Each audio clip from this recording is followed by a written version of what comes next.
شوہر کی غربت میں جو بیوی اس کا ساتھ دے گی وہ بیوی رکھنے کے قابل ہے. یہ بہت ہو رہا ہے آج کل. میرے پاس فون آتے ہیں, شوہر کے پاس پیسہ تھا, دولت تھی, بیوی بڑی خوش, بے روزگار ہو گیا, روڈ پہ آ گیا, چپل خریدنے کے پیسے ہی نہیں ہیں, بیگم بھاگ گئی. آتے ہیں میرے پاس فون, بھاگ گئی, کہہ رہی میں ایسے غریب کے ساتھ رہ نہیں سکتی. میں پتہ ہے کیا مشورہ دیتا ہوں. بعض علماء کی عادت ہوتی ہے ہر جگہ جوڑ پیدا کرنا, وہ بھی اچھی سوچ ہے ان کی. میرا اسٹائل تھوڑا سا وکھری ہے, ٹھیک ہے نا, ٹیکنیکل اسٹائل ہے. میں ان سے کہتا ہوں کہ جاؤ بیوی کو منا کے لاؤ. بولو بھائی میں بھی تو سوکھی روٹی کھا رہا ہوں نا میرے ساتھ, اسی میں تم شریک ہو جاؤ. یا تو میں مرغے کھا رہا ہوتا جا کے, میں باہر نہیں کھاؤں گا, میں تمہارے ساتھ میں بھی بھوکا ہوں. اس کو کئی دفعہ کوشش کرو, مناؤ مناؤ مناؤ مناؤ, حتی الامکان مناؤ. اگر وہ تمہاری اسی غربت میں واپس آ جاتی ہے تو ٹھیک ہے, لیکن اگر تمہارے پاس دوبارہ پیسہ آ گیا اور پھر اس نے کہا مجھے بلا لو, میں ان سے کہتا ہوں پھر اس کو واپس مت لے کر آؤ. یہ رکھنے کے قابل نہیں ہے. اسٹائل ہے بھائی ہمارا, کسی کو اختلاف ہو سکتا ہے, یہ رکھنے کے قابل نہیں. حضرت ابراہیم علیہ السلام جب گئے تھے نا اسماعیل علیہ السلام سے ملنے, تو اسماعیل علیہ السلام گھر پہ نہیں تھے.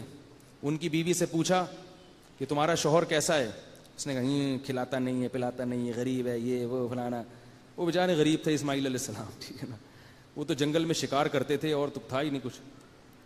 تو ابراہیم علیہ السلام نے کہا کہ جب اسماعیل واپس آئے نا تو اس سے کہنا کہ تمہارے ابا تمہیں کہہ کر گئے تھے کہ گھر کا کواڑ تبدیل کر لو. تو جب وہ واپس آئے تو ان کی بیوی نے کہا کہ وہ کہہ کر گئے تھے کہ کواڑ تبدیل کر لو. انہوں نے کہا ان کا مطلب یہ تھا کہ میں تمہیں فارغ کر دوں, کیونکہ اسماعیل علیہ السلام میں عیب نہیں ہو سکتا. اب آپ لوگ ایسا نہ کریں کہ فارغ کرنا شروع کر دیں جا کے, کیونکہ وہ اسماعیل علیہ السلام تھے, آپ اسماعیل علیہ السلام نہیں ہیں. اگر آپ کی بیوی میں 10 خامیاں تو آپ میں 20 خامیاں ہوں گی. وہی بات ہے نا کہ ایک دفعہ امام احمد ابن حنبل کے پاس ایک شخص آیا, اس نے کہا کہ میرے ابا کہہ رہے ہیں کہ میں اپنی بیوی کو طلاق دے دوں. تو انہوں نے کہا نہیں دو ابا کے کہنے پہ. انہوں نے کہا حضرت عمر نے اپنے بیٹے کو کہا تھا کہ بیوی کو طلاق دے دو, تو نبی نے کہا تھا کہ باپ کی بات مانو. نبی نے عبداللہ بن عمر سے کہا تھا کہ حضرت عمر کی بات مانو, اپنے باپ کی بات مانو.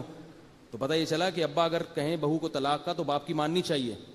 تو حضرت امام احمد بن حنبل نے جواب دیا حل ابو کا مثل عمر, کیا تمہارے ابا بھی عمر جیسے ہیں؟ کیا کریں یار, مطلب یہ کہ وہ ابن عمر کے ابا تھے نا عمر, وہ بہو کو طلاق دینے کا کہہ رہے تھے تو وہ ان کے ابا کو کہا ہے.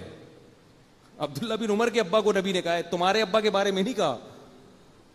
تمہارے ابا اگر عمر جیسے ہیں پھر تو ٹھیک ہے, کیونکہ حضرت عمر اگر حکم دے رہے ہیں بیٹے کو تو اس کی کوئی معقول وجہ ہوگی, وہ خام خامے نہیں دے رہے ہوتے.